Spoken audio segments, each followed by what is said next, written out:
കനത്ത മഴയെ തുടർന്ന് കോഴിക്കോട് ബീച്ച് റോഡിൽ വെള്ളക്കെട്ട്.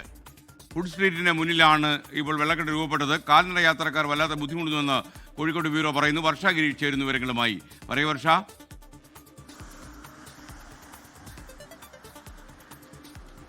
Good morning എസ്കേൻ. ഒരു മഴ പെയ്താലുള്ള കോഴിക്കോട് നഗരത്തിന്റെ അവസ്ഥയാണിതാ നമ്മൾ ഈ കണ്ടുകൊണ്ടിരിക്കുന്നത്. വലിയ രീതിയിലുള്ള വെള്ളക്കെട്ടാണ് പല ഭാഗങ്ങളിലും രൂപപ്പെട്ടിരിക്കുന്നത്. ഇതിപ്പോൾ കോഴിക്കോട് ബീച്ച് റോഡിലെ അവസ്ഥയാണ്. നമുക്ക് കാണാൻ മുന്നിൽ ഈ ഫുഡ് സ്ട്രീറ്റുകളാണ്, നിരവധി പേരെത്തുന്ന സ്ഥലമാണ്. അത്തരത്തിലുള്ള റോഡിലാണ് നിലവിൽ ഇത്ര വലിയ രീതിയിൽ വെള്ളക്കെട്ട് കാണുന്നത്. നമുക്ക് കാണാം അങ്ങ് ദൂരെ വരെ ഈ വെള്ളക്കെട്ടുണ്ട്.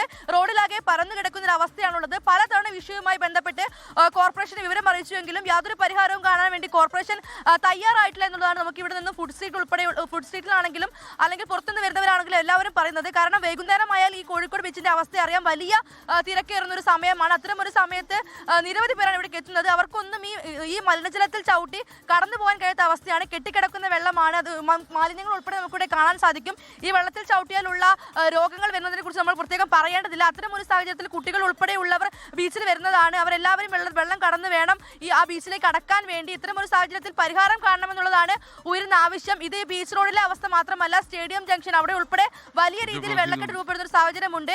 ഈ കോർപ്പറേഷനോട് എത്ര തവണ പറഞ്ഞിട്ടും ഇതിന് പരിഹാരം ഉണ്ടാകുന്നില്ല എന്നുള്ളതാണ് എസ്കേൻ ഇവിടെ എടുത്തു പറയേണ്ട കാര്യം. എന്തായാലും ഇനിയൊരു അവസ്ഥ പാടില്ല, എത്രയും പെട്ടെന്ന് പരിഹാരം കാണണം എന്നുള്ളതാണ് ഉയരുന്ന ആവശ്യം.